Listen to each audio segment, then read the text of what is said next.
Live. Let us see. All right, so we're here. We're in it to win it. Oh. There we are. Oh, we're in it. Look at us. Yep. So just us. So we'll wait a few minutes, see if anybody wants to pop in, because it does give like a notification that we're live to some people. So. To a few people. Mm-hmm. Hmm. Daddy, daddy, daddy, oh.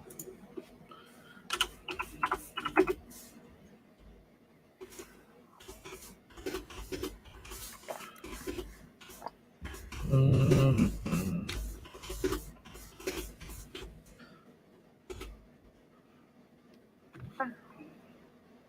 Dun dun dun.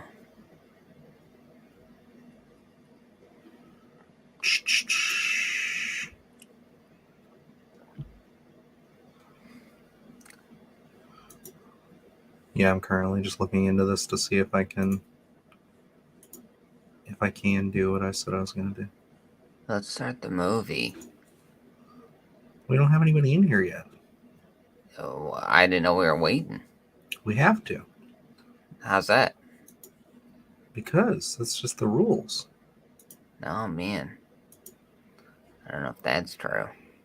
Those are the rules. No, I'm kidding. We'll start here in a couple minutes if nobody. I need to see what's going on in Haddonfield right now.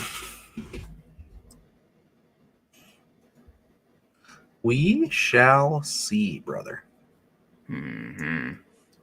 Cross-gen. The cross-gen bundle was this garbage.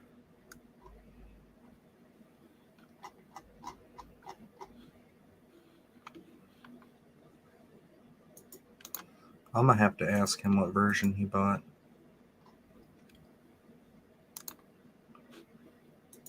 Xbox Home.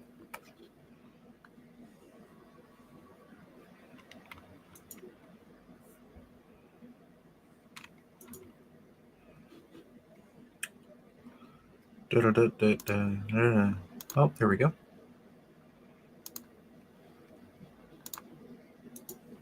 Mm-hmm. I just want to see my shit.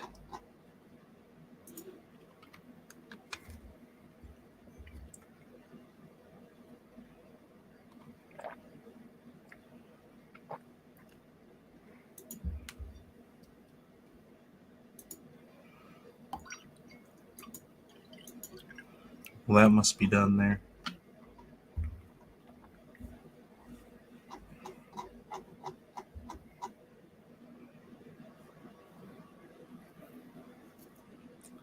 Man, I don't know. I don't know how any of this works. I'm calling him out. Here's Johnny said he would be here. So far, he's not arrived. Uh-oh. I think it's time to start Halloween 4.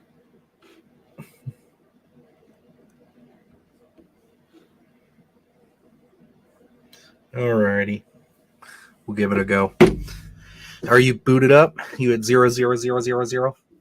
Sir, I am. All right. So we'll do a little countdown here. Countdown from 5, and then we'll hit it. And then if someone joins in, we'll drop a time code for them. Sounds perfection. Okay. And ready. 5, 4, 3, 2, 1, go. So your start with that the logo here for Trankus? Or does yours Yes. just get into it? There you go. Okay, cool. Just making sure, because different versions will have different things. Now we both. I'm watching on Vudu as well. Okay, perfect. So we're watching the same version. I would assume we are. October 30th, 1988. Yes, yes. What a lovely day. I like this opening though, or they just establish it. I feel like this is something that we are sorely missing from like newer Halloween movies. Oh, I think this is one of the best openings in the franchise. It encapsulates, I think, that Halloween feel. It does. It does. kind of the out of the wayness a little bit as well. I don't know. I don't think any of the other films encapsulated just like how Halloween 4 did. Mm-hmm. And I just kind of dig the whole aesthetic of everything, like all the handmade decorations and all that. And the music too, like the kind of evil's looming. I feel like a little bit there. Mm-hmm. Very terrifying for me. Bow Star. Now we're talking. Hey, so I'm getting that tattoo on Sunday. And this is what my artist has so far. What do you think? Oh, that looks cute. I like it. Cool. Bleeding eyes. Oh yeah, I'm doing the bloody eyes, of course. You know, I feel like you should get a Sasha Jensen also in the tattoo. See, this is where Halloween 4 was always on TV for me, and I was never fully sure what exactly it was, and I would always see this right here, the ambulance going in the night while it was raining, and I was like, oh, shit's getting real, because I knew it was Halloween 4. Yeah, see, like this is one of those movies we've talked about it before, especially in these reviews we've done this past month, where it's like, this is one of those two. This and 5, I would say, were always on back to back on AMC Fear Fest. Oh yes, 100%. So I would always catch little bits here and there. So for a long time, I thought like they were the same movie. Oh, okay. They melded together. Yeah, but I mean, you watch them now side by side, and they're the furthest thing from each other in a lot of aspects. Especially like God, like watching this movie after reading Taking Shape has like completely changed the way that I like view this stuff. Yeah, I still have to read those. I just put them on my shelf back there. I'm gonna crack open the they're first great. one here. They're so good. I'm almost done with Taking Shape too. I don't know what I'm gonna do when I finish it. They have a few other books, those two writers. Yeah, I want to get that Chucky one you had sent me. Yeah, but I don't know. I mean, I don't know what those entail, but I don't know if they're the quality of the Taking Shape ones. I don't know if they're different. I'm sure they would be. I mean, these guys, like, it's like a chapter where they go through the movie, and then they will go through interviews with certain people who made the movie, and then they'll do like critical reception, and then they'll move on to the next one. At least that's how the first book goes. Oh, okay. And you know what was interesting, kind of pulling from that book, is that initially in this movie, there was supposed to be an extended sequence here of this whole hospital scene where they were going to show a lot more of the crazy people that were locked up establish it more. Yeah, they were going to show that it wasn't just Michael who was here, who was an absolute loon. Like there's all kinds of other people that were kind of locked in here who were very dangerous.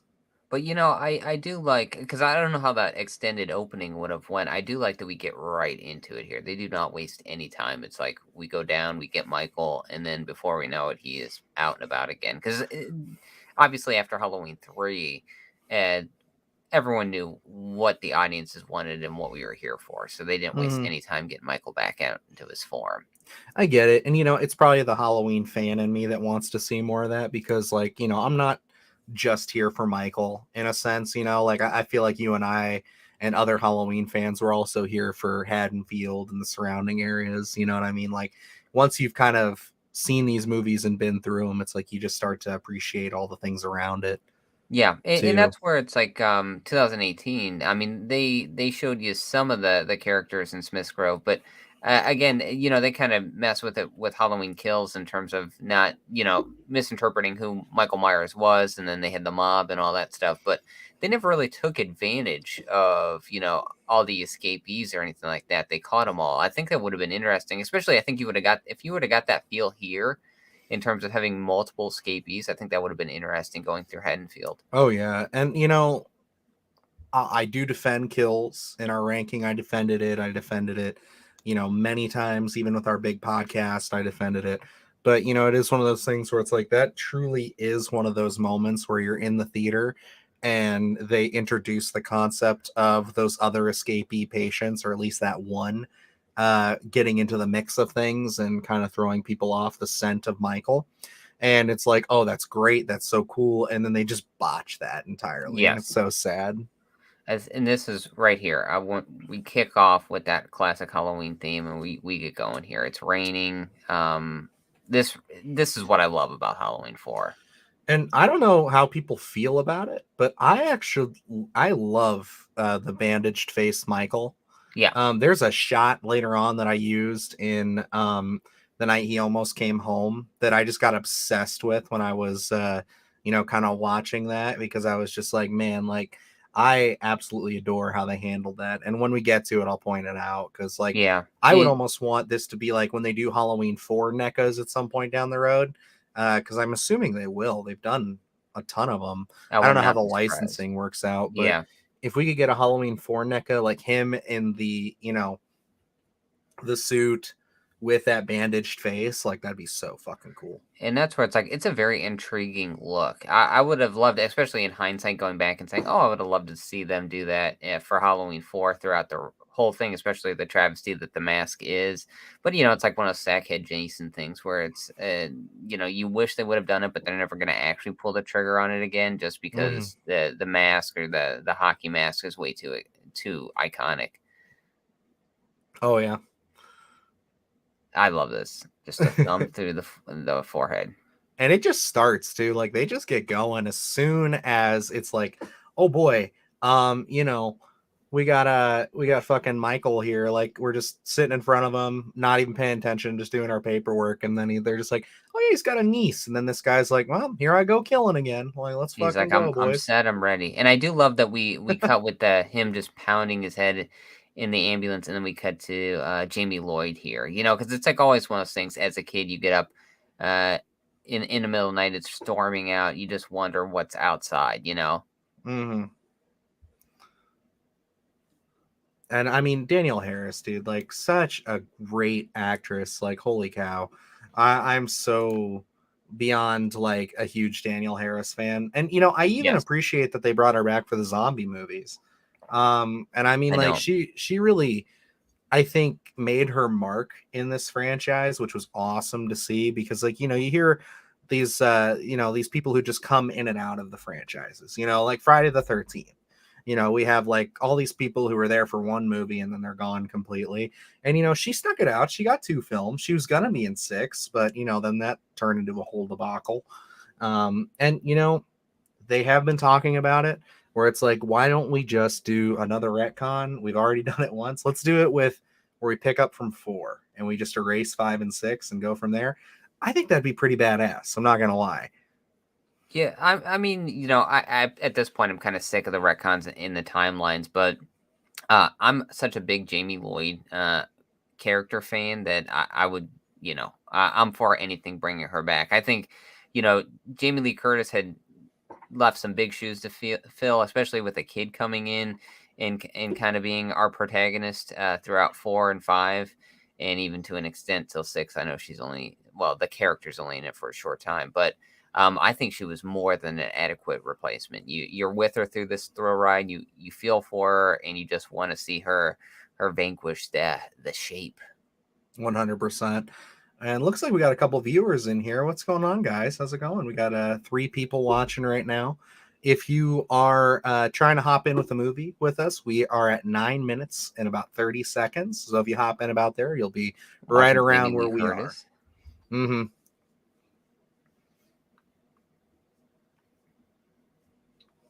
I thought this was a terrifying little sequence here. Yeah, where it's just the flashes. Well, man, there we get to see the great Halloween 4 Michael mask. Good gosh. Is it great though? I mean, like, I'm not gonna lie, it doesn't it's of the few films we've had up to this point, it's definitely the weakest. But Yes. I think, something that subsequent rewatches have done for me that have kind of brought this to light is that, oh, like it makes total sense, because he just pulls this out of another hardware store or costume shop. So it would look maybe a little different. Yeah. No, yeah, I get that aspect of it. It just is so a replacement for the originals. But it's like this kind of me sitting with this one, watching it as I was young and really growing up as this one was always on television. Mhm. I don't think I had the hate I had for that mask, just because it was always, in my in my view, where it's like, okay, this is one of the versions of the mask. So, for me, I don't hate this one nearly as much as some of the like H2O or Resurrection. And we got TW in the chat here saying the franchise definitely needs a different direction. The Halloween 4 mask sucks. LOL. They should have somehow brought back the Shatner mask. And, I wish they would have, man. And I think the story behind that, too, is that, like, wasn't it so, like, between 1 and 2, they had, Deborah Hill had the mask, right? Yeah. And then she kept it in her house, and like that's why it looks yellowed, because it was all like smoke damaged. I think it was like under her bed or something. Yeah, I think that's And the way then the story goes. as the franchise got bigger, they couldn't license the likeness anymore, so it just kind of turned into a mess where it's just like she couldn't or like they couldn't afford to keep it or something like that. And I think the masks they got for 4 were a disaster. Wasn't I think they were like blonde and almost pink, and they had to kind of repaint them and dye the hair, I think, or something like The that. masks in these movies have been, for such a simple thing, they have been an absolute nightmare in some of these, because like even in H2O, and we're talking like, god, like 18 to 20 years after this almost, or I guess at this point it would have been more like 15 to 18 years. It's one of those things where it's like, how could they not get that right? I think I still stand today, my opinions on the Gordon Green flicks still stand, but man, they really got that mask right. Like, it looks fantastic. It is Yeah. one of my favorite looks for Michael ever. And that is where it's like Michael's obviously the centerpiece of these films, where you really have to try and get that right. And I mean, yeah, they did do it well in the David Gordon Green flicks. But here, it just throughout the rest of these, up until that point, I mean, Rob Zombie, I think, was at least a decent attempt as well. But throughout the rest of these, it was just a bastard to try to get him down. Mm-hmm. I like that they're establishing the family here. I mean, we don't get much with them, but I do like this kind of dynamic here with the, I'm not your real sister, all this stuff. So I like that they try to add a little tension to the family. Oh yeah, and it wouldn't be a Halloween movie if we weren't sitting around, or a Halloween sequel if we weren't sitting around having breakfast. If you know what I'm saying. I mean, like, I think that it was kind of funny. It was pointed out to me just this past year that like almost all of these films, like going forward after 2, have somebody sit, like a group of people sitting around eating breakfast. Halloween 6 breakfast is the only one you really need. Let's be honest here. Oh my God, John Strode. What a character. Oh, he got his.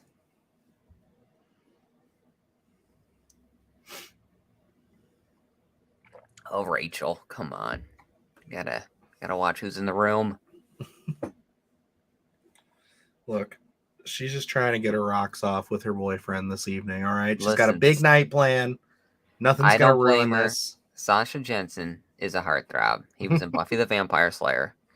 And he looks gorgeous in both. Let's be honest here. I loves the puppy. He's a good boy. A Sunday. Mm-hmm.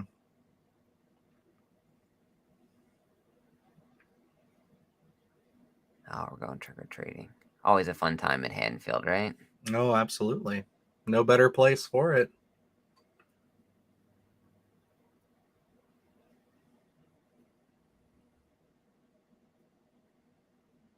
Double scoops. I love how she gets ice cream and trick-or-treating. It's Right. like she's pulling a fast one here. A little bit later on, she changes the game. Here it comes. Dr. Loomis. Absolutely love his performance in this movie. I mean, everything through and through. And, that's the thing. Like, I feel like Halloween movies will never be quite the same since Dr. Loomis,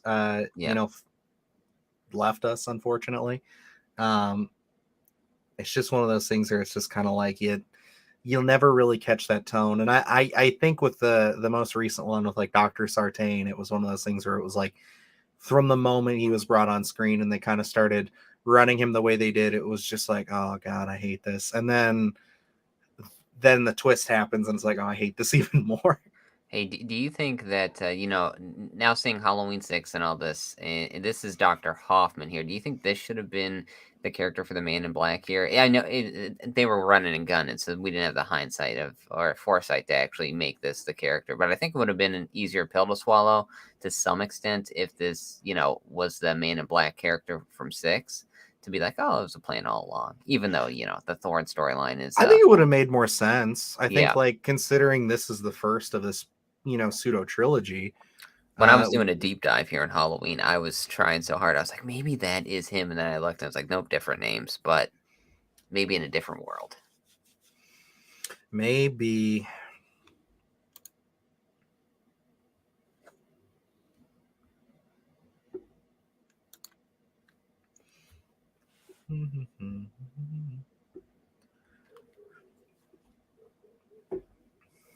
And again, I think this is great stuff that they're setting up here.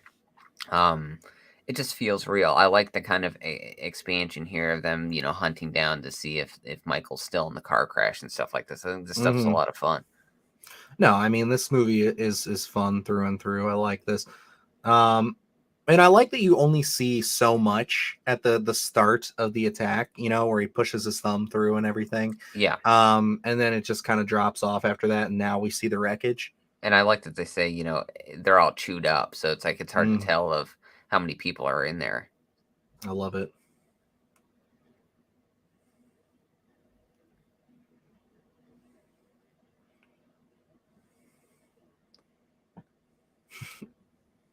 Look at him going. He's getting right in the water too. He doesn't care. I know, he doesn't give a fuck. He's like, I'm going in.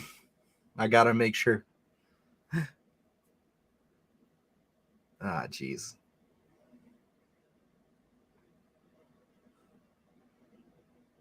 And this is one of those ones where Loomis, or Donald Pleasance, I should say, got real self-conscious at first about the makeup. Oh, Because yeah. it was one of those things where it says, like, he looks like he has an egg on his face. And honestly, like, until now, I never got that. But that little bump in the center does look like Yeah. a cracked open egg. And I think the makeup changes throughout the film, doesn't it? I Because believe of it that? does, because they change. Yeah, they change a little bit of it. They said I think his girlfriend kept making fun of making fun of the makeup, so they ended up eventually changing it so it kind of like looks a little less evident, I think, as the film progresses. All right, I'll give you guys a time code update for those who are still with us. We're at about 18:15. If you guys want to throw the movie on and hop in with us.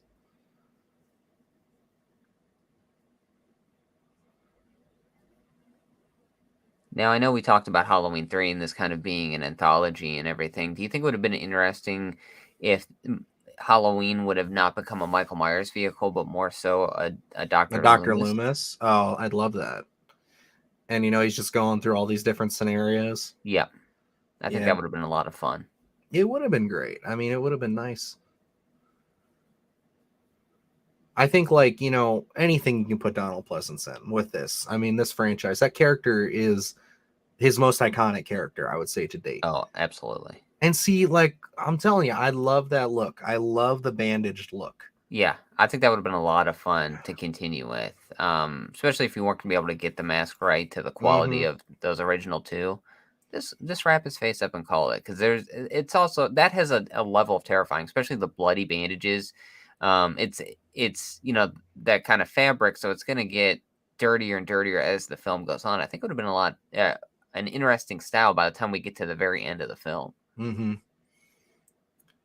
And this is one of, if not my favorite sequence, I want to say, in this movie. That's tough to say. There's a few towards the end here that really make me smile, but like, I adore the sequence at the garage here.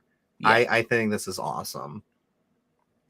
I like this whole out of the way feel here. He's just trying to get gas and just really stumbling upon this scene here. He's on the hunt for Michael. He has a hunch, but that isn't fully confirmed until he gets here. And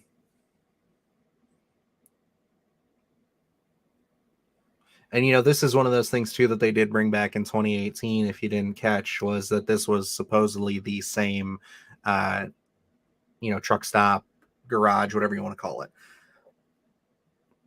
Oh, with the name and everything? Is that what you're saying? Oh The my gosh. name, the look, everything from outside. I mean, they shoot it differently, Yeah. but oh man, oh geez, I love the unveiling there. I think that's a lot of fun as well. oh yeah. Now he's pissing his Again, pants. He's like, oh goddamn, playful Michael's back. Michael is always something I like. I like when he plays with Yeah. his victims, corpses, whatever it is. Which, And here, you always get varying degrees. Sometimes he does it, sometimes he doesn't. But I think 4 did make a little bit of an attempt to kind of bring back, the sheets over mhm. Michael with the glasses, and then kind of setting up his victims from that original film. Yeah. And now we're coming up on that shot that I'm talking about here pretty soon. I love that the phone is smashed. It's like he's just piecing it all together. That it's like he's already far too late, far too gone. There we go. That's gone. Here it You could comes. just sense him.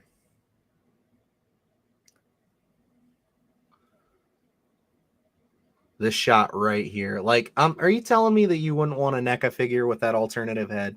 Oh no, I think it would be a great look. You know what? He does look like one of um, exterminators in a sense of critters Mm. before they get their faces. You'll attach anything to critters, won't you? Pretty much. Yeah, any opportunity that I get, I'll mention it. And I fucking love this scene. I love him talking to him because we don't get a lot of that Yeah. in the first 2 films. There isn't enough time to really have, Loomis trying to reach Michael in a sense. Yep. And I just adore that he attempts here. Try to get through him. And I know the initial scene, he got shot, but they cut that I out. think so. Yeah, I think he was supposed to Yeah. injure him at least. Yeah, he shoots him, and then he looks to see where he's at, and he's already gone. So that's why he stands up to look to see on the ground. But they kind of cut that, I guess. Again, as a kid, I don't know what it was, but I must have been like mixing some scenes up in my head. But I always thought that he had like shot at him and Yeah. like hit a mirror, kind of like how they do in Oh, the okay. most recent one. Yeah. They absolutely fucking eviscerate this gas station too. Like this is Michael's one of those like, things fuck where it's like, off. He's done. and this is where you can kind of see that like we're dealing with a bigger animal here than we had previously in these Yeah. Halloween films, where it's like this is probably, I mean, they blow them up in 2, of course, but like this is probably like the most extravagant action scene we've had in these films thus far. Yeah. So, man, how unbelievable are these kids here talking about the death of her mother? I Good know, right? gosh, Like what a bunch of everybody's they're, bastards. they're such assholes. Like, I mean, kids suck. I mean, I was a kid once. I sucked, but like, They're on it's just one another of those things. level. Yeah, seriously. Your mommy's a Kids, mummy? Good gosh. kids in movies are a special kind of bitch. You know what I mean? Oh, yeah. Look at their lame costumes, too. They're not even cool. He's an orphan. I mean, he's a mask character. Didn't they cross over with G.I. Joe or something like that? I think so. This is just brutal to me. You got Like Betty her Boop back running there. and the kid with the kids behind her and all that. Oh, Like, yeah. We got what Howdy Doody right there. That's probably just a cowboy with red hair, but he looks like Howdy Doody. She's got the tin lunchbox, too. Ah, the 80s.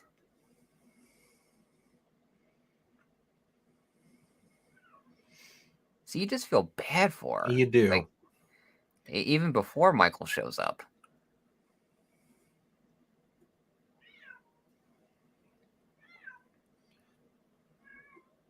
But things slowly get better here.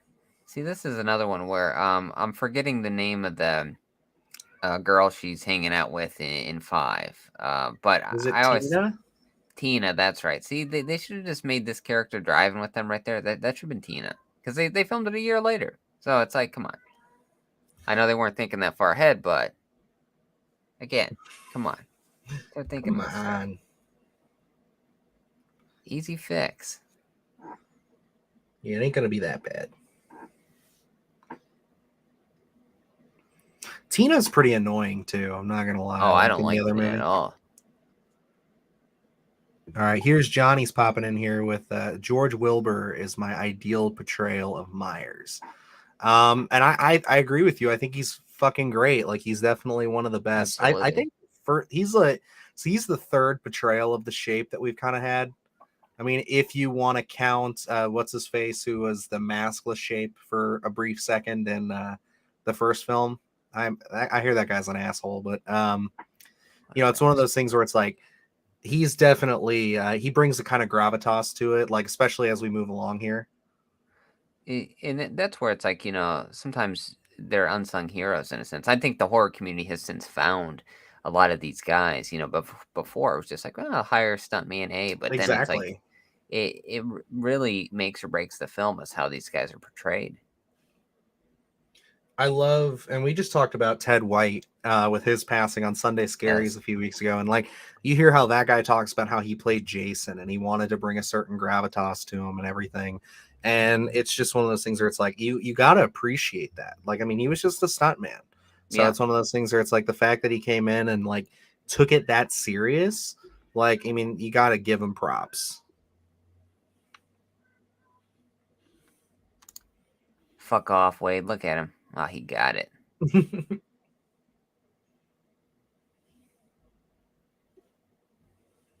Look, and again, going back to the portrayal of Haddonfield here, I just love it. Mm, It's like when we're talking about things to write and trying to build a world, a little town out of the way. This is one of the scenes that always pops into my head. Vincent's drugstore, all the stuff going on here. They open it up. Uh, this really does feel like Halloween.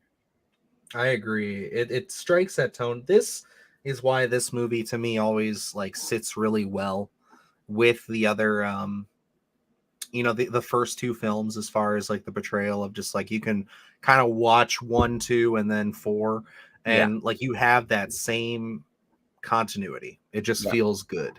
I love the look at all the masks here. It's like some of these masks are like you never find shit this good in the I stores. know. It's like transport me back there. I will be buying all these. TW hits us with, I love the Halloween 6 mask. Wilbur was great as Michael. I agree, sir. Oh, look at her. She's gonna find the clown costume. Kindred spirits here.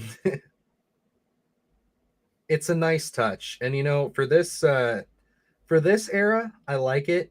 We talk about Halloween Ends, right? And how I was so worried that there's a lot of things I was worried about with that movie that Oh came man, true. she's But all over Sasha Jensen right here. Brady is a sex beast. He's gonna rival Tom Atkins in Halloween 3. I doubt it. But I was so worried that they were going to have Corey wearing a clown mask. Oh I yeah, mean, yeah. the Scarecrow is a little more forgivable, but yeah, Listen, no. now what if they would have they would have upped the ante and put him in the actual clown suit too. I probably would have hated it. I'm not gonna lie, like that just would I'm have looked kidding. I mean, goofy. with that film, I mean, we have our particular stances on it. I would not be surprised if they were like, "Hey, let's put Corey in the old clown suit too. Get him the big shoes too."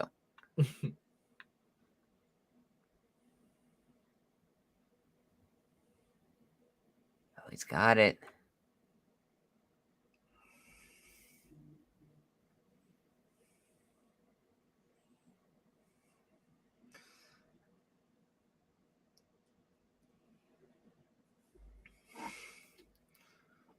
Man, she hit that mirror pretty hard, but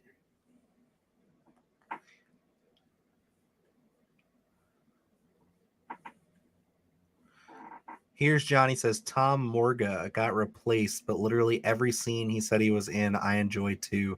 The breathing after the shotgun kill and the way he looks in the bandages at the gas station was stellar. I agree. I love that bandage look. And we were just talking about it where it's like he's like that dialogue between, I guess, like one-sided dialogue with Loomis there, is just wonderful. Like you don't get time with that in Halloween 2 or 1 really, because he's so on the move trying to find Michael, that just to have that quiet moment was just wonderful. And like yeah, you're right, the portrayal is just stellar. And I really think that whoever they had behind the mask at whatever point in this movie, like they nailed it. And I think that, like I said, with this, like you have a consistency here where I think like everybody from Nick Castle forward in look at him. these They left him and in the dust here. I know with these first 3, And I'm just saying, taking Halloween 3 out of it, using 4 as the third of this trilogy, if you want to per se,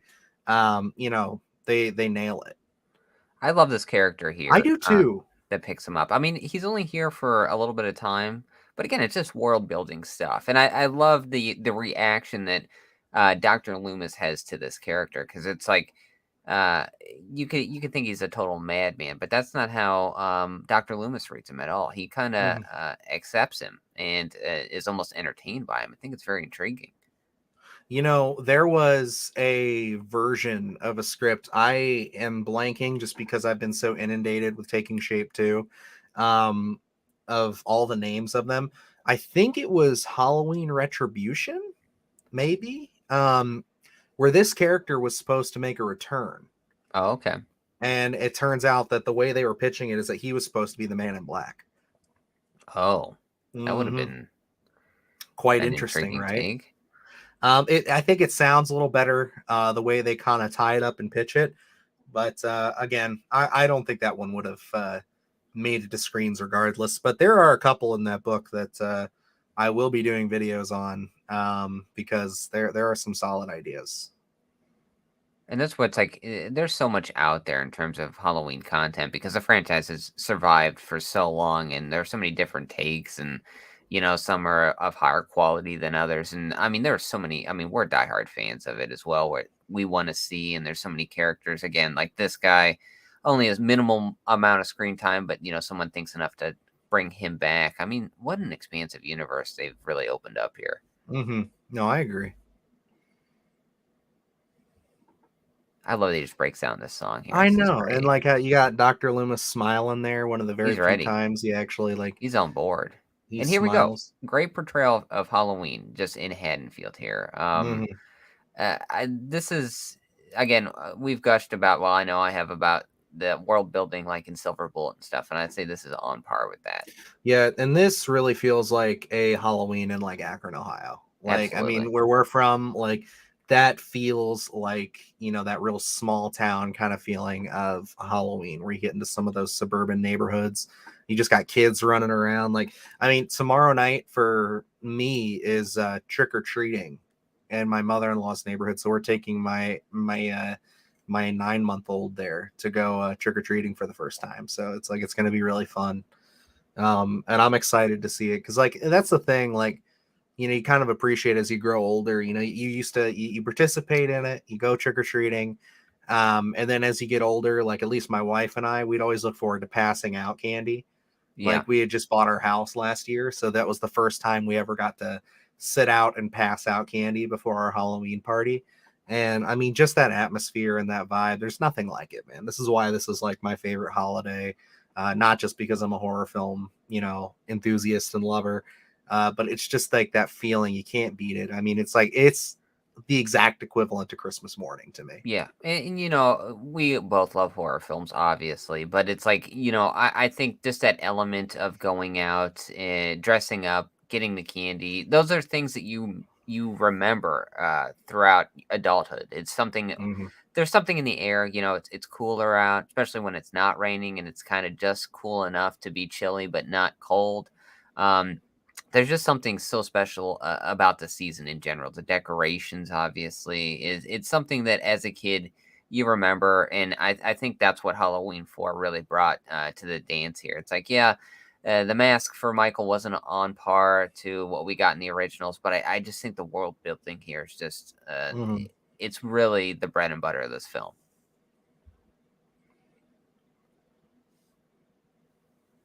And this stuff too, I love this. The kind of like just after everybody gets out, he goes to do a little bit of snooping, a little bit of that. Yeah, The Michael that we know is a little bit perverted, likes to walk around and see and what's what. and I'm a fan of That's a Crispy picture of Michael. him, isn't it? Yeah, I think so. I'm pretty sure that's a picture of him. Yeah, and that's so creepy.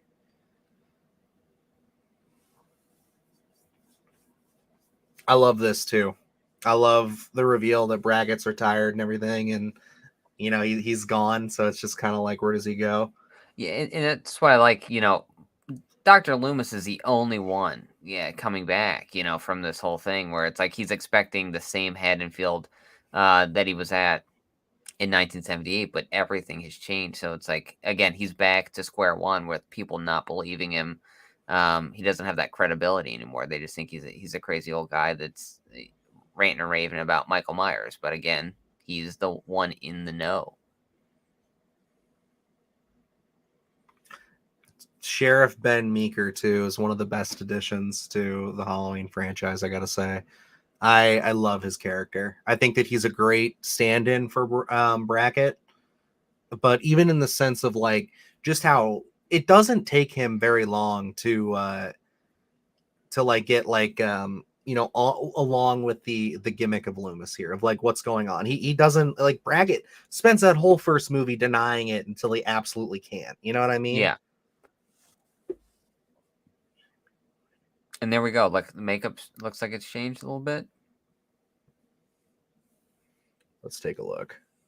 Oh yeah, no, much more subtle. All right, TW back at us again with I would definitely love to see a couple of movies made with Jamie Lloyd using Halloween 4 as a springboard.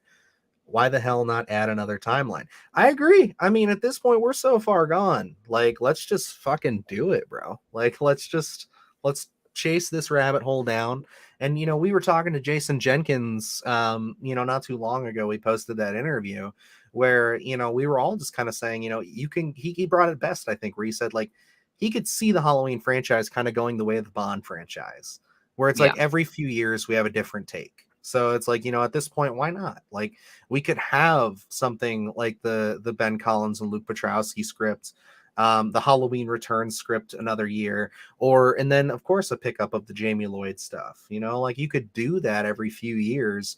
And kind of shuffle it around production houses and just get different takes. Because I mean, at this point, with all of these horror characters, it's kind of like, let's just let them loose. Like, let people do their takes. That way, it's kind of like everybody gets their definitive timeline. Yeah. I think most films, in terms of the horror franchises, are going to be divisive anyway. So why not kind of just let creatives have their go at it and see what they can create? We've talked about it where it's like, potentially there were going to be two Hellraiser universes. There was going to be an HBO. Who knows if that's still a thing? There's going to be on HBO, but then we got the Hulu film as well, and then I mean Chucky again.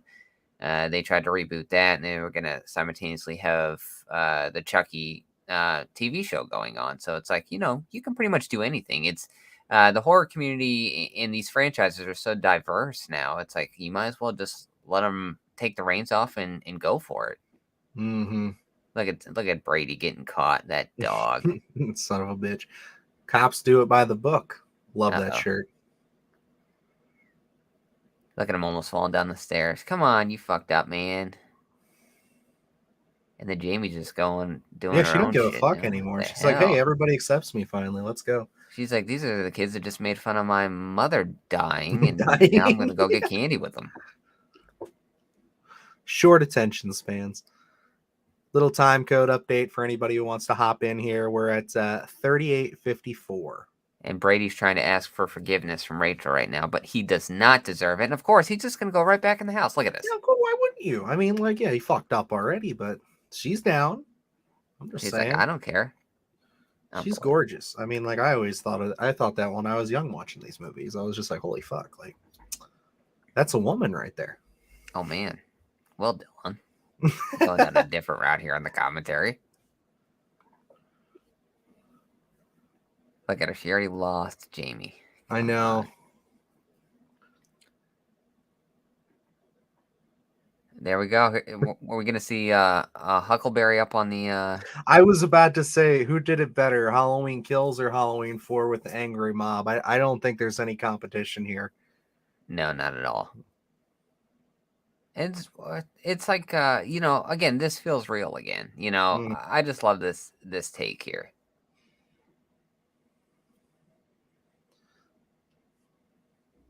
I love these guys are all for it too. They're like, let's go see what's going on.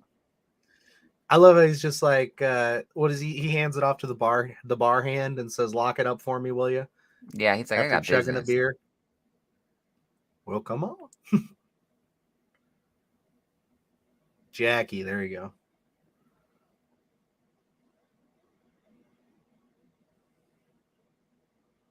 No way, no how. Phone doesn't ring in a police station. They're gonna go hunt a werewolf. Right? Like, again, Silver Bullet vibes there. We're going to have to do a commentary on that. Absolutely, I'm down 100%. Just so you can sit there and talk about the atmosphere in the town. There we go. And Gary an hour and a Busey's half. improv. And Gary Busey, of course.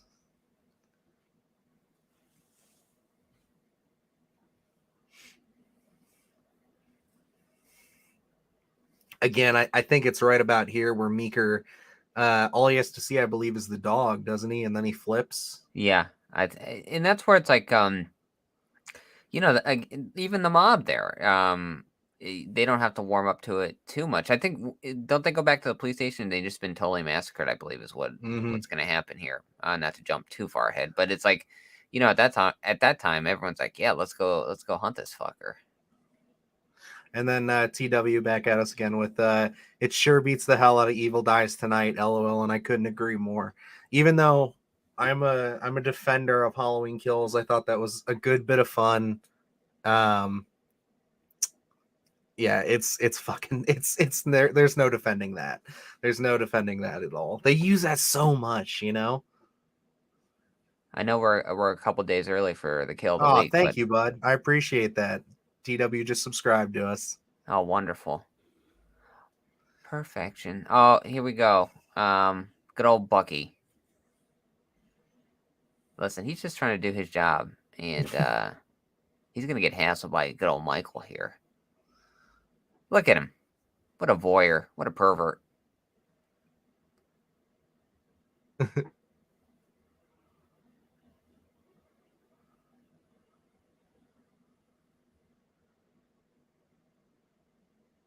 Oh, he's not. He's not going to leave you at all. Now, listen. Okay, so we've talked about it. David Gordon Green and company have just done an unbelievable amount of tributes in the new saga here. Am I absolutely disappointed we didn't even get one Bucky reference? You better goddamn believe it.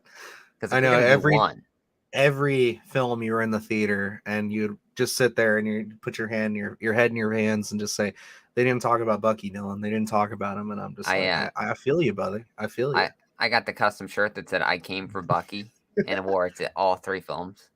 What a way to go, though. Really, like, just you get fucking hung up on a power grid. Not only are you knocking out the power, but you're just getting zapped. He screwed the whole town.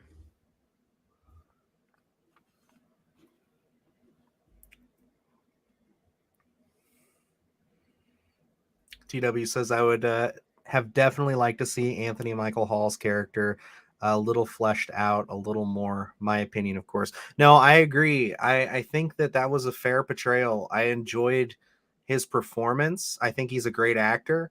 I don't think he should have died, but the way they kind of went with Halloween Ends, I really just don't think they would have spent any time developing him any further. They should have developed him in 2018. Exactly. Yeah, they should have brought him into 2018. They should have brought Lindsay into 2018, and he was a character worth screen time. Establishing that bar at the very opening of 2018, just kind of what his life has been like, I think was a really missed opportunity there because, you know, for what he gets in Halloween Kills, and, you know, I mean, he's turned up to 11 there trying to hunt down Michael. I really would have loved to have just seen Tommy Doyle just living life before Michael's dropped in. I think that would have been a really interesting dynamic, and we would have felt a little bit more for him by the end of Halloween Kills, because, again, he's turned up to 11. So and there are times in there where he can get so annoying that you're like, when's Michael going to get this guy? I really would have loved him just see a toned down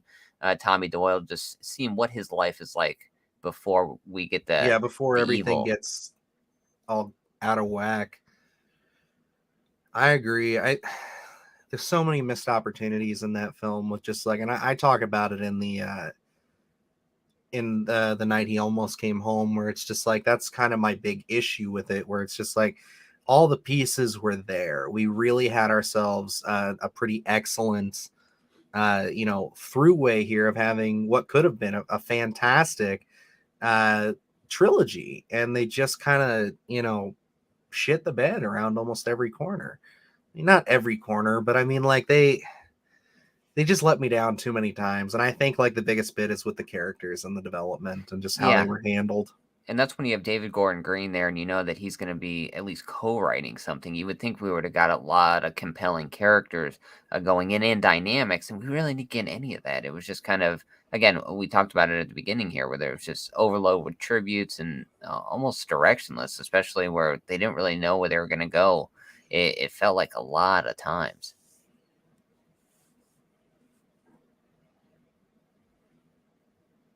Oh man, I always feel bad for Jamie Lloyd. God. And TW says totally agree about the legacy characters should have been an 18. Good point. Yeah, I really think that that's just such a missed opportunity, man. And I think that we've learned a lot of lessons. At least I hope they did.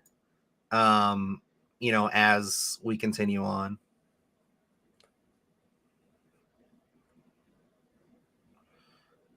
All right, here's Johnny is coming at us with a little something. He says, "Thoughts on Rachel overall? What happened with her in 5? What changes would you make? Definitely wouldn't have killed her. Yeah. I would have had her almost be like our surrogate Jamie Lee Curtis, like Laurie Strode. But I think she's great. She's another addition to this. Like I gotta say, the cast in 4 here, man, is great. And we're at the point now. I do want to diverge. We'll get back to that in a second. I love this. Where Multiple it's Michaels. multiple Michaels. Yeah, I think that that's such a cool. Like when I first saw this as a kid, I'm like, holy fuck, what is going on? But yeah, no, it's a great little prank. No, yeah, and this is where I believe it's maybe Scream 4 where they touch on it, where they're so far removed from the actual events of Scream where it almost becomes a novelty, wearing the mask and things like that, where kind of the trauma of the town's kind of um, not as important, I guess, to the community members as it once was. And I think this would have been an interesting take here to even take this a little bit farther with people with the Michael Myers mask, kind of just making a joke about it because we are farther removed, and then he shows back up. I think it's an interesting dynamic. I like that, especially where this is going to tie back a little bit in just a few scenes with the mob. And again, I Mhm. love the mayhem that's ensued here at the police station, just knowing that Michael can just run through all these guys.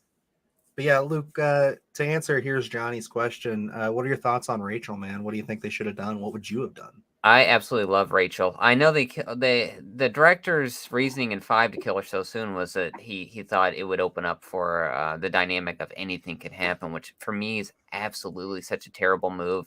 I think the dynamic between Jamie and Rachel is one of the things that makes Halloween 4 so special. And again, when we're gonna kill Rachel and then pair Jamie with Tina throughout 5, it's like it was made for Rachel right there. So why not just pair them back up? Because this is an iconic duo here.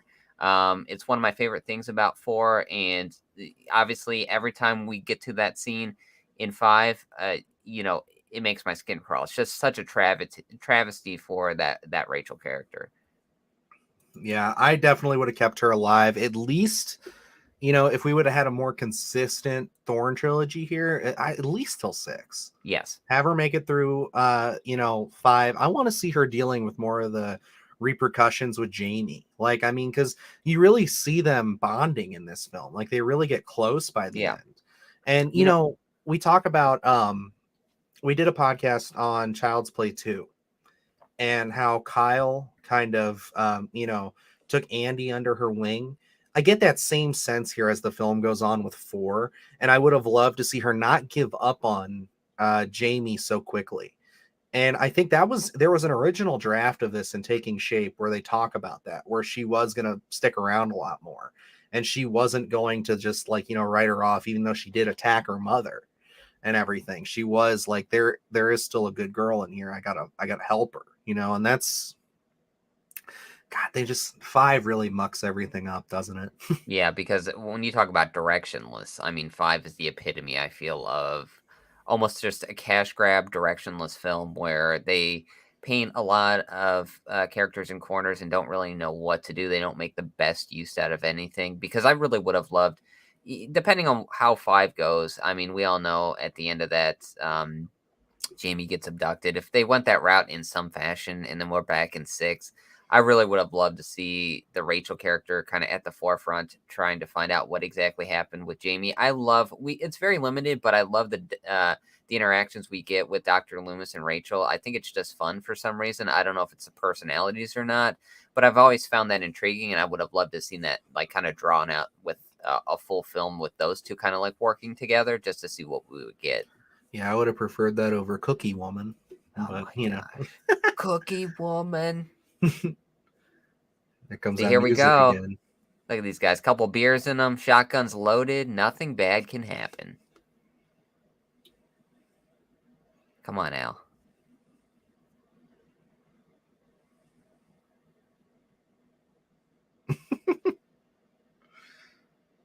Man, one bush, and they all just unload.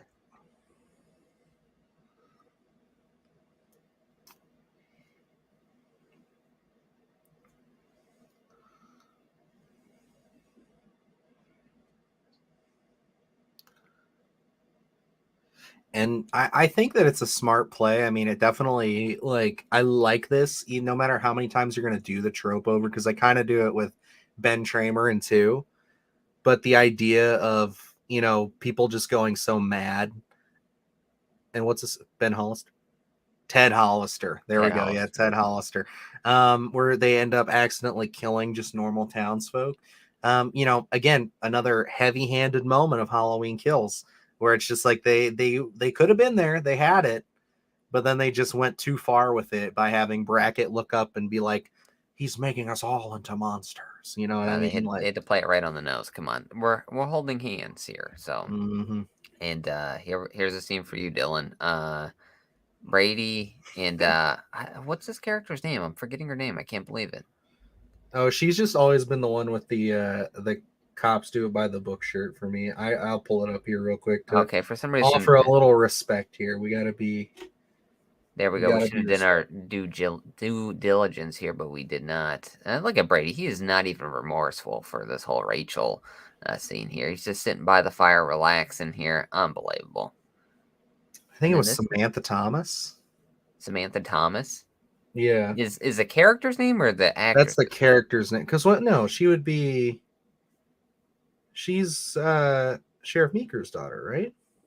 I think so. Is he not even going to say her name? I'm reading the closed caption, and he doesn't even say anything here. Oh my god, I'm looking at Halloween 5. What a wow, dumbass. Unbelievable. My He's bad. caught. Look at Brady. Kelly Meeker. What a fool I am. Kelly, there we go. And now we all arrive. He's breaking up the party.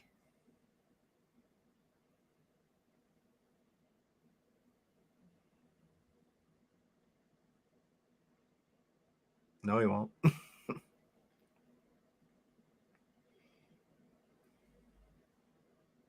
And then we were talking. We totally glossed over Michael hitching a ride with I know. yeah, we saw that.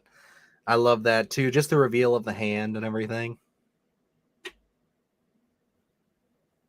Uh-oh. She knows what he was up to. Look at that guilty look on his face. That dirty dog.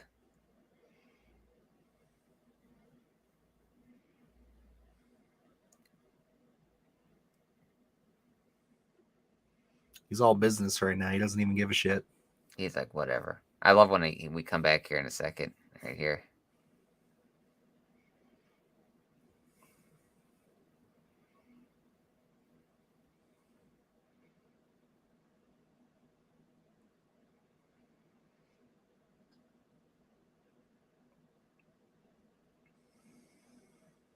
Look at him. He's trying to get out of here.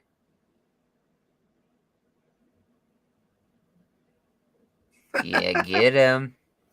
Setting him straight here. I love the Spaz 12 too. Like, such a badass gun. Uh-oh, his door's open.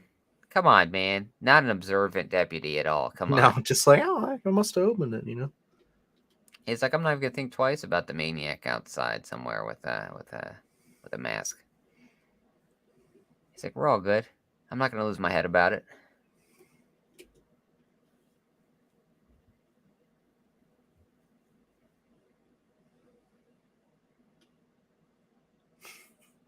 A little paranoid. Yeah, and again, I do appreciate Meeker's urgency.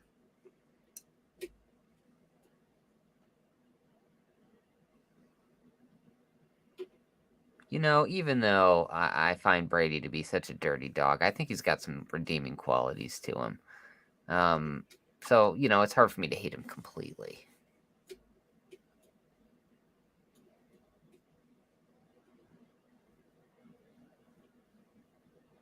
He's like, I don't know how to deal with this. I'm going to go Yep, in the it's a attic. little too much for me. He's like, this is getting way too real.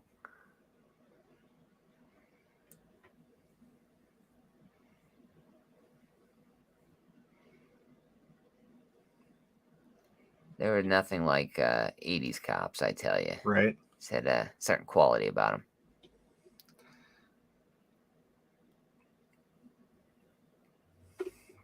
And it's sad, and I know I keep bringing up the David Gordon Green stuff, but it's just like how, God, what was it? It was Sheriff Burke, was it?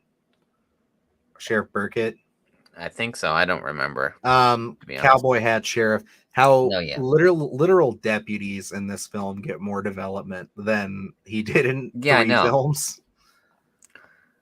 Listen, when he's sitting on the steps looking all depressed, or when he's caught up in the mob screaming, that's character development, sir. I know. What are we gonna do? Cancel Halloween? It's his one line. He's like, we got it.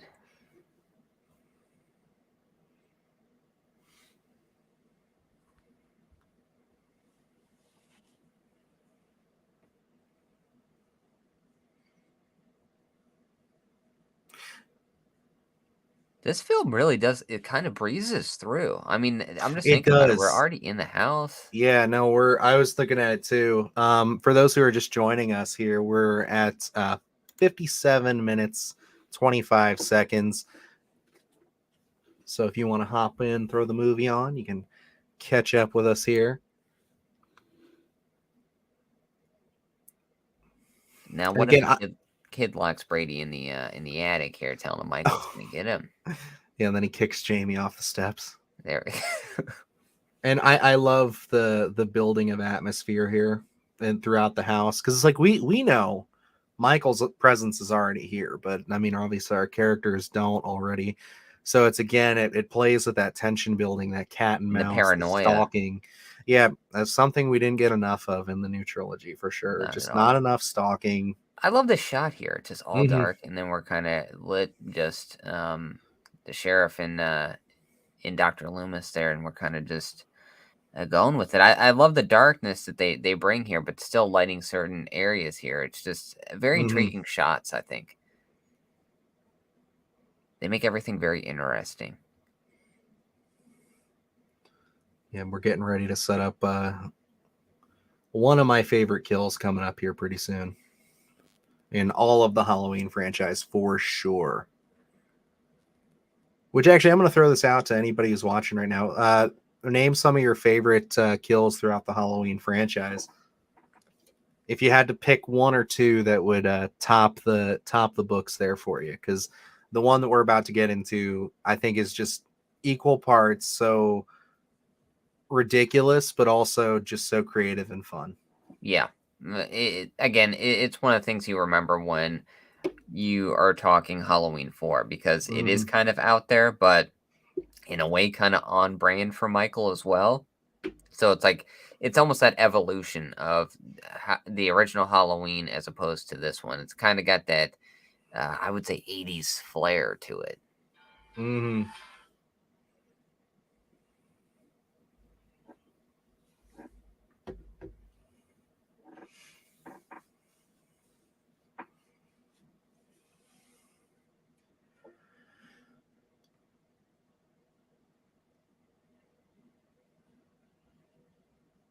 See, and again, just playing with the darkness here, it's just very intriguing shots. They're making something out of nothing almost here. Yeah, I mean, I give all the credit in the world to Dwight H. Little. I mean, like and I love that the little peek out of the darkness there, Michael. Some of my favorite shots in this franchise is just when you just see him peeking out a little bit. Yep. But seriously, Dwight H. Little, like, I mean, he really gave this film a soul. He really paid attention to the source material. He did the homework, and yeah, it's amazing. And this is a film where we both have a love for Halloween 3, and a lot of that love is growing in the horror community. I think maybe Halloween 4 is starting to get a little more love, but definitely this is a film that kind of needs to be rediscovered by a lot of people. I think it's getting there. It's definitely reaching more prominence. But TW hits us back again with, I love the Halloween 5 Jamie falls down the laundry chute scene. It's really exciting and scary. I agree. I think, for Halloween 4 not really being, or Halloween 5 not really being one of my favorites in the franchise, I think that that's a really exciting scene. And from what I understand, that was originally not in the film. They brought that one like kind of just out of necessity. There was a Yeah. laundry chute there and they made it work to kind of fill in for a scene they couldn't shoot. So it's like, it's awesome what they're able to do just when they're thinking on their feet. I think it's, again, one of the most tense scenes. That kind of element of claustrophobia, I think, if I'm remembering correctly, I have to go back and watch Halloween 5. It's been a couple years just because sometimes I stay away from that one, but where Jamie's trying to get down the laundry chute and then kind of gets stuck, and I think he is down there at the other end trying to jam the knife up, almost getting her feet and everything like that. Just that sense of trying to get away and then getting stuck, and now he's in a better position is absolutely terrifying. And again, I think 4 and 5 really bring that different dynamic where we have Jamie Lee Curtis as more of an adult taking on Michael, whereas these ones bring really that kid versus an adult dynamic. I agree. And it's like, as a kid watching that, you're putting yourself in Jamie Lloyd's shoes and you're freaking out thinking, how would I ever overcome something like this? I love Rachel getting that have your coffee scene. Oh, yeah. And getting justified there. Because, I mean, she kind of got screwed here. Like, I mean, she's just trying to be a good, big foster sister, trying to do the right thing, taking her trick-or-treating. Brady had to go whoring around. She can't catch a break. Seriously, it's been a tough day. I would love, we're talking about NECA figures, a Rachel and Jamie 2-pack. Oh, yeah, that'd be cool. No, I'd love that too. See, I think like that's a thing that we need to get more of. And I know it comes down to likeness, but I want more like side characters. Like, could you Yeah. imagine getting like a Sheriff Brackett? We finally got a reissue of Loomis, so we finally have that in the collection and everything. But even like Annie would be a nice one to get. Yeah. Fucking, let me double check here real quick. Just because I know some of these have been reissued.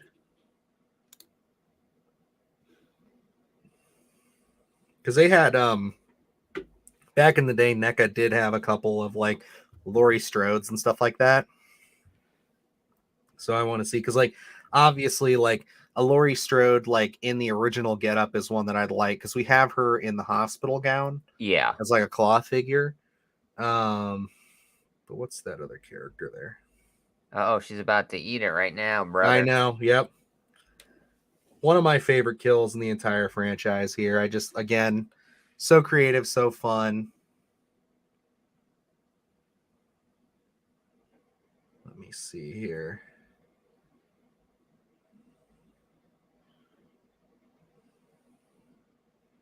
Oh, man, look at him just set up shop right there holding the gun. And I love that he uses it in a way that, you don't think he's going to use it. Obviously, if he has a gun there, he's just going to shoot her. But that is not the case at all. He gets a little more personal, if you will. And like when we covered it for Kill the Week on Sunday Scaries a few weeks back, like I was literally saying it is one of those things where, and I got to cut myself off, that reveal, perfect. And then just having Michael stand up where it's like, you think, holy shit, Michael's about to use a gun. And it's like, oh, fuck no, he's not. Like, that's just not his MO. That's not he's how going he to use rolls. it, but he's going to jam it right through her. I adore that. I love that kill. And then again, some of my favorite shots of the mask are in this house, but I got to get TW here. To get back to favorite kills in the Halloween franchise, I got to go with 6 Curse of Michael Myers, axe scene or the blood spatter on the laundry. Also, where he kills Jamie in the barn. Yeah, no, those are definitely some standout kills for me too. Especially Jamie's, just because again, it's not Danielle Harris, the actress, but you know, if you get in the sense of, you're good, brother, of the you know, context of it, it is technically it's Jamie Lloyd, so it's one of those things where it's like it is really brutal. And then the fact that she, like, depending on the cut, I think, or she doesn't die after that. It's not until the hospital later that he comes to finish her off. Yeah, I think she gets a bolt in the head Oh, a little bit later. Which that one, if I'm remembering correctly, wasn't the initial idea going to be that she was going to wake up a little bit later? If they could have gotten Danielle Harris, there was going to be a little more something there. yeah, and But then they decided to cut her right yeah, away because they couldn't get her. And like, it's just a thing where it was like I think it was the fact that like she was older at that point, and yeah, they wanted to pay her the same rate as when she was a child, so it turned into a money dispute. And yeah, it was nothing really. I don't think it was really to do with the Akkads at that point. I think it because the Weinstein started to get involved at that yeah. point. Because I think she was almost an adult, and she went out and got emancipated, I believe. She did, to do the film, and then they Yeah, didn't and even then hire her. yeah, yep, and then they didn't give it to her, which is like unbelievable. Which when again, when you're dealing with someone with such an iconic role, because Jamie Lloyd has a lot of fans out there. That story arc has a lot of fans out there. Oh, So it's like, absolutely. um, you know, I guess horror wasn't looked at as maybe even how it is today, where let's just plug anyone into that role, which is not the case. There's I mean, both of us, we rally around characters all the time, and Jamie Lloyd is one of those characters where it's like you want to see that final confrontation, and you want to see Danielle Harris back in that role. No, I agree. I'd love to see her come back because even she was one of my favorite parts in the zombie films. I mean, Yes, I think that she's like underrated, really unbelievably a underrated. grounded actress, especially in two. I mean, like we have. I know you're not a huge fan of the zombie films. You've seen two probably very sparingly, but before I But get back at that, I do want to talk about this fight scene between oh Brady man, and look, Michael he's getting here, his redemption here for being a dirty dog. doing his best. Look, he's going for it. He is, He's but I not mean, deterred. Yeah, give it to him. He's got him on the ropes. Oh no. and I love that he just drops the gun, dude. Like that's Michael right there. He He's like, I doesn't do not need fucking this. need it. He likes to get up close and personal. Punches his head off straight like Jason Takes Manhattan. There you go. God,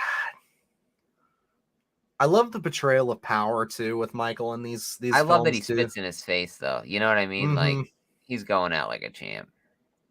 Trying his best at least. Yeah, it's gonna do a whole lot for you, Rachel.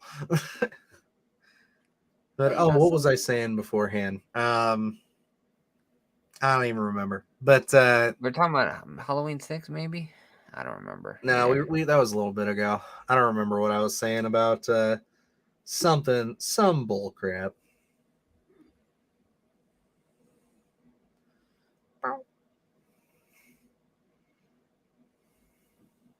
Look at him fighting these chairs. Come on, Michael. You can do it.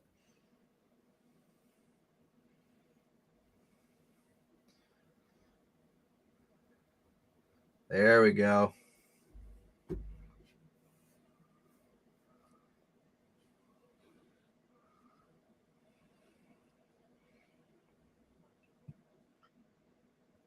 Rachel really does come off like such a strong character She here, is too. I mean, like that's again why I think that she's one of the best additions to the franchise, and it's just so unfortunate that Dominique Othorn Gerard decided to take her out. Like it just didn't make any sense to me.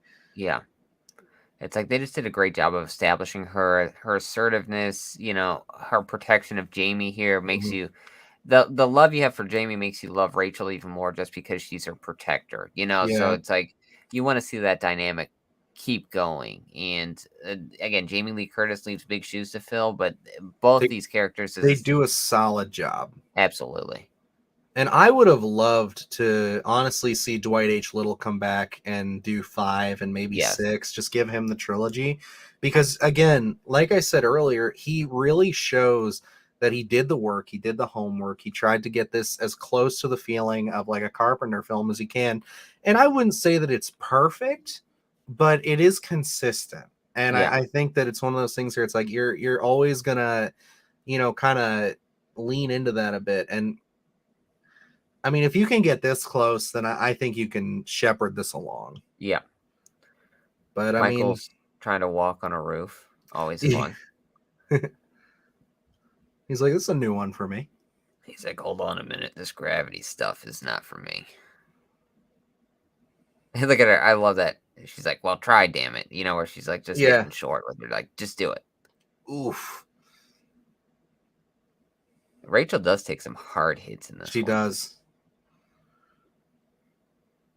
This is one of the more interesting, too, I think, climaxes when it comes down to it ending up on the roof. Yes. The way they do. Because I love the tension here of her trying to lower her as well. Because it's like it does kind of add that element of, we got time. She's fighting Michael, or at least trying to get away from him. There's just so much going on right now. Yeah, it adds a whole element of intensity. This is definitely a far better roof fight sequence than we get in like Resurrection. Yeah. And see, like, even this one jumping, the original and 2, this feels like a bigger movie. They're on a roof, they're really trying a lot different things here to make this feel unique and different. And what is this, 88? So it's like, we're trying to bring in some bigger elements to this film, and it really does feel like that. They really do go over, they go all over the place with this one. Mm-hmm. I love how Michael just got down so fucking fast. I picture him like running down the steps really fast just to get back in. Then gotta hurry up. Then he's like, now walk real casually, slow into frame.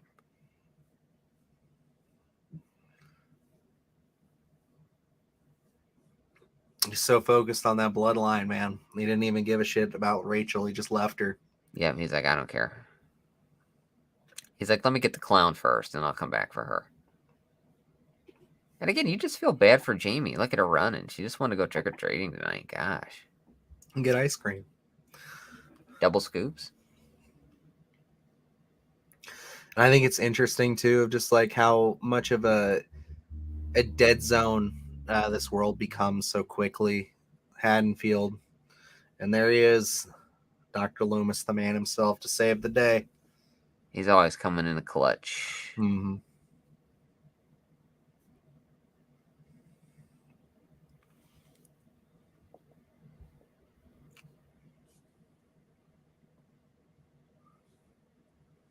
She's like, I don't even want to go to school during the day. I'm not going that night.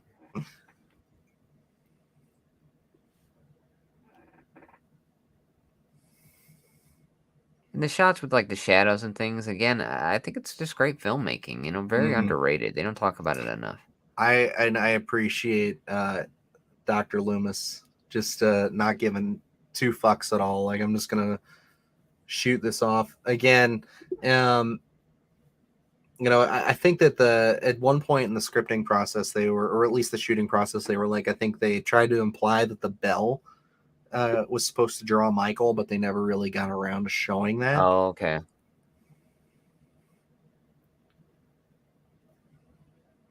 But also, I think you could chalk it up to just him following his bloodline and just having that all-knowing. Yep, here we go. With the fucked up. There it is. The mask where it was the blonde hair. And like the semi-pink face. Yeah, it's just like, oh, what are you doing, guys? Yeah, such a big botch. It's like, when they said they had filmed at least it was a couple days of shooting with that, and then they realized it. It's just like, what a big mistake to not notice that, especially for days of filming. And it's not the first time that happened in the franchise either. Yeah. Yeah, I like to think that that's Ben Tramer's ghost. That's what it is. He's like, you got me fucking killed, you asshole. You pointed a gun at me. I ran in the street and got hit by a cop. He's like, now I'm trapped in this school forever. That's where his soul went on to. I really would have loved to have seen them expand upon the scenes in the school, just because it's so different and uh, so big that you could really play with this a lot. I really would have loved to see them kind of draw Mhm. this one out for another like 5 minutes. Yeah. Hey, I was meaning to mention this to you. When you do get into Taking Shape too, remember how when we were talking in our Better Off Dead for Halloween Resurrection, Yeah, how like a shutdown Smith's Grove Sanitarium yeah, would have been a wonderful spot. There are so many scripts that take place in a Smith's Grove, shut down Smith's Grove really, sanitarium. There are, and there's one in specific that was supposed to be a follow up for like H2O. It was supposed to take place post resurrection, but you would follow John Strode. Um, so that was her son's name, right, John? I think so. Yeah, in H2O. So yeah. But yeah, you were supposed to follow him, and it's actually pretty good. I think that I will do a video essay on that one at some point down the road. Um, I'm currently working on one going over a different concept right now, but I am definitely interested in kind of bringing that one to light because I think that would have been a really nice capper to that as a trilogy. Yeah. And then we had Rachel show back up here in all her glory, and now we got the mob of men with their guns. Mm-hmm. And then here's Johnny does put out the scene in H2O where he flips the tables was originally supposed to be used in this movie at the school.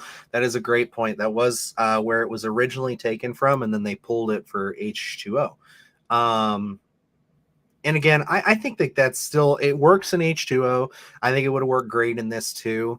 Especially just with him looking for Jamie, considering, you have that iconic imagery of just like, a child, kind of hiding under a desk, it's all that classic imagery. So it's like to have him kind of doing that would have been real interesting. Yeah.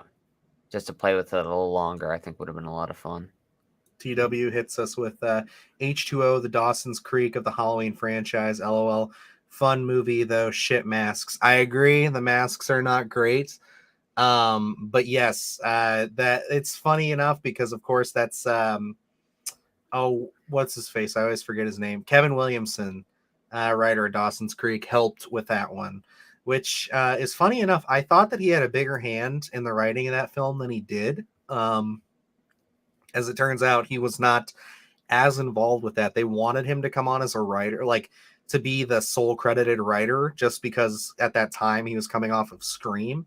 So they wanted to use that as marketing. But the guy they had who wrote it, he had already contributed so much of that script that the Writers Guild wouldn't let it pass. So they were just like, you can't credit Kevin Williamson with this. And I always thought that was kind of interesting. So they ended up just throwing Kevin Williamson on as an executive producer. You just cannot stop Michael. Not at all. And I love that they think they're going to safety, and nope, here he is. Right? He's been underneath the truck the whole time, ready to take out these going gentlemen full here Cape Fear here, if you've ever seen that film. Oh, there we go. And I love how it's just like the other guys just don't notice. They turn around very briefly. And everything going on right behind, like just like 2 inches away from you. Yeah, convenient, sure, but still a lot of fun. Listen, Michael is as quiet as a cat. Boom. I love this. I love this right here. Oh, yeah, ripping of the throat, dude. Yeah. Disgusting. Brutality. Perfect score. And Michael on top of the truck is something I always remember. Just as a kid, it would always stick with me. This whole ending sequence where they end up here, is always stuck with me as one of those things. Because, like I said, on AMC Fear Fest, I would always see the ending leading into 5. So this is one of those iconic things. All right, here's Johnny hits us again with favorite kill of the entire franchise. Rip Earl. Rest in peace, Earl, of course. We'll have to have him on as a kill of the week at some point for sure. Absolutely. But yeah, no, I agree. One of the best, most visceral kills, I would say, because you really feel that. when he's like ripping into his throat. So rough.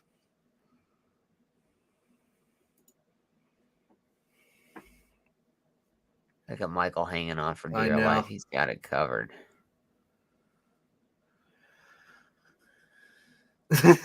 I always loved that too. I remember as a kid that Oh, shot actually would freak me out quite a bit when he slams his head on the glass. he's like, I don't know what else to do here. Then we get the what is it, like the puppet that's held by strings here. I love it. Mm-hmm. Again, and this just proves how much of a badass Rachel is. She's like, I'm gonna run this Yeah, fucker she's like, I'm over. just gonna run his ass down. I don't give a fuck. Yeah, get him. She got her slip-on loafers. Oh, got him. Got that mannequin.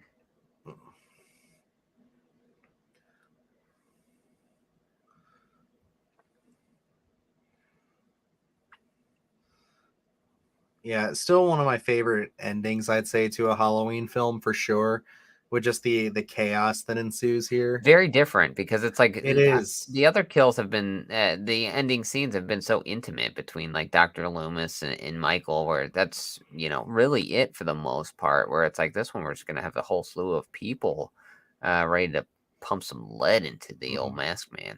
I've always pulled a little bit more, I think, than maybe what they were implying. I think they're definitely implying that kind of transference of evil here, Yeah, which again, we complained a lot about it with ends. I think that it's pulled off way stronger here with him losing grip of the knife, and then her kind of and then boom, he gets it right back.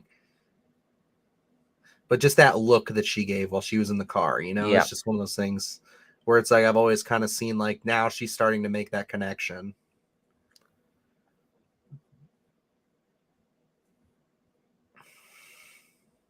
I love that Spaz 12.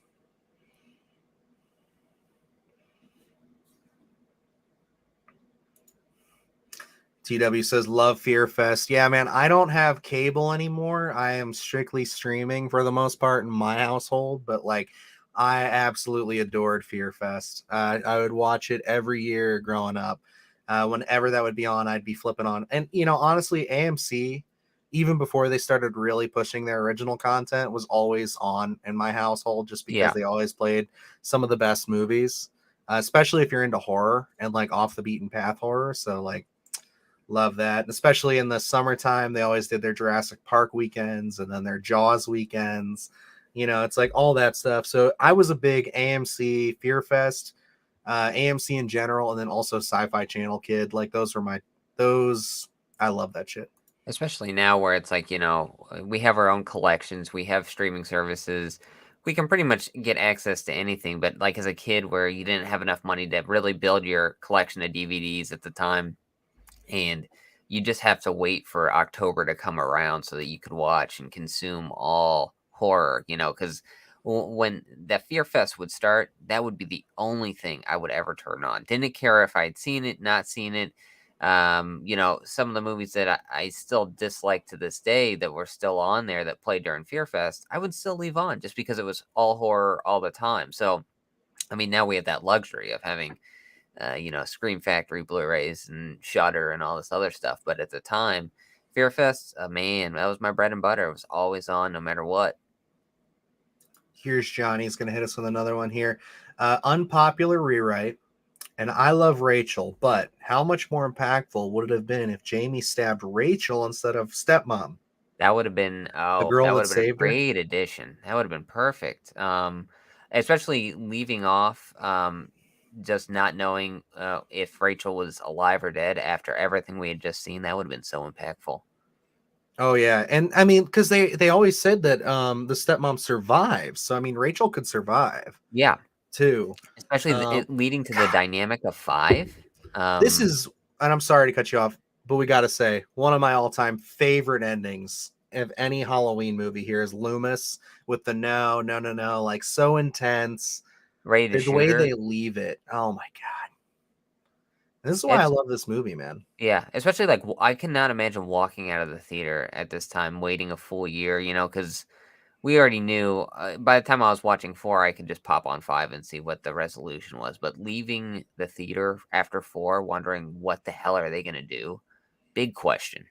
Oh yeah. But yeah, to get back to here's Johnny's question here. Yeah, man, I think that would have been a really impactful way to end this film. I think that that's a really strong rewrite. For some would have been unpopular, maybe, but I think we both agree here that that would have been a really strong rewrite. But that ends the film there for us, man. I love Halloween 4. It's always I a fun time. I can't wait to cover this one a little bit more in depth next Halloween because for those of you who are just kind of tuning in here and everything, if you haven't been keeping up with our Halloween coverage this past month, maybe you have. We have covered kind of done like mini reviews. We're going to do full podcast episodes on these, obviously, as we go along. But we have talked about Halloween's 1, 2, and 3 in about around 40 to 50-minute episodes of just kind of our basic thoughts and feelings of the franchise. So next Halloween, I think we're planning on doing the Thorn trilogy. So obviously we're going to come back and revisit this one, give it a full workup and review. And then we'll talk about 5 and 6 and kind of move on from there. But yeah, I mean, this to me, I've said it this entire watch along here. I think it's one of the best when it comes to like my personal like kind of Halloween trilogy in a sense. If you want to go 1, 2, and then 4. I love 3, but 3 again, is we all know, is just kind of on its own little island. But you could watch these 3, and it's like I think someone put a little graphic together that I saw on like Twitter earlier this month where they call this the Loomis trilogy. This is like its unofficial thing where it's kind of like because he's obviously in all 3 of them, and it kind of would make sense because I mean the evil does transfer into Jamie if you just leave it right there and leave that as the hard ending. Yeah, and in those first 2 films, the original Halloween and then Halloween 2, in my opinion, are some of the strongest to live up to, especially in terms of that Michael story. So to kind of come back, bring Michael back it into the forefront with 4 and try to kind of decide on what you're going to do. I think this was such a strong follow up to that, to kind of give it its own feel. Again, made Haddonfield feel alive at the time. Great characters. I know we didn't have Jamie Lee Curtis back, but I think these characters are just in that same conversation of being very likable, very strong, and that ending makes you want to know what is next here. So overall, Halloween 4, we just did our rankings. It's always near the top. Um, Always good stuff. Always Oh yeah. really intrigued to dissect this one even further. Alrighty, and TW hits us with a great fun, guys. Gotta go. Have a happy Halloween. A very happy Halloween to you too, man. Thanks for sticking it out with us and watching this film. We definitely had a lot of fun doing this. I did for sure. You had a lot of great comments, a lot of great feedback. And just overall, just a fun time. So we hope to see you back here again in another live stream because we're gonna definitely be keeping this going. So. Yes, a lot of fun. We love interacting. And then, yeah, any of you guys want to pop on over to that one Splattercast video we have? We do have a giveaway going on, so we'd love to give away a copy of the Black Phone and a mug if you haven't commented already. Oh yeah. So what I'll do is I'll drop that in there real quick, the little link to it so you guys can see. Yes, we are doing a giveaway. And it's pretty simple to enter. All you got to do is follow this link that I'm going to drop in here for those who are still with us. All you got to do is comment your favorite horror film of all time on that video, and you automatically enter yourself in a chance to win a copy of the Black Phone, as well as a copy or a mug, a Splatterthon mug. And yeah, it's a good deal of fun. If you haven't entered already, please do. There's not many entries, so your odds are very good that you might actually win. And yeah, I mean, it's a good bit of fun. We're just hoping to kind of really land off our first October on the channel here with a bang. We've had a lot of content come to fruition over the last month. I mean, it's been crazy, dude. Like all the stuff that we've gotten to do, experience, see, talk about, and we've tried to keep it a little diverse. We got a video essay out there. We got some more stuff coming to you. We had this watch along. We had individual reviews, commentaries, new series drop. So, we tried to keep it pretty diverse, and I'd say it was pretty successful. Yeah, we covered a lot of bases this time, so it was a fun thrill ride, I would say. Our first Splatterthon. Lot of moments, I would say. So we covered a lot of different things. Still a lot coming out. Gosh, this October has just been unbelievable in terms of horror content. So stick with us. We still got a lot more to come in the next few days. Oh yeah. And then here's Johnny saying, later guys, don't forget the big giveaway at 9, of course, and wear your masks. Happy Halloween, my friend. And yeah, no, awesome. We'll be back here again on Halloween, so stick with us. I'll be posting the links for that here in just a couple of, well, probably tomorrow. I'll probably throw that up there since we only have a few days away. And it'll have the date and time. Well, it'll be Halloween, but the time in which we will be giving that away. And we're going to be watching The Black Phone. So we'll be doing another little watch along here. So that'll be a good bit of fun. And yeah, just really looking forward to it. But alrighty, guys, whether you're watching this live with us now or you're, just tuning out, or, if you're watching this the next day, we appreciate you sitting down with us and watching Halloween 4. Again, we had a good bit of fun, and can't wait to do this again. So till next time, I'm Dylan Newell. And I'm Luke Janesco. And remember, stay scared.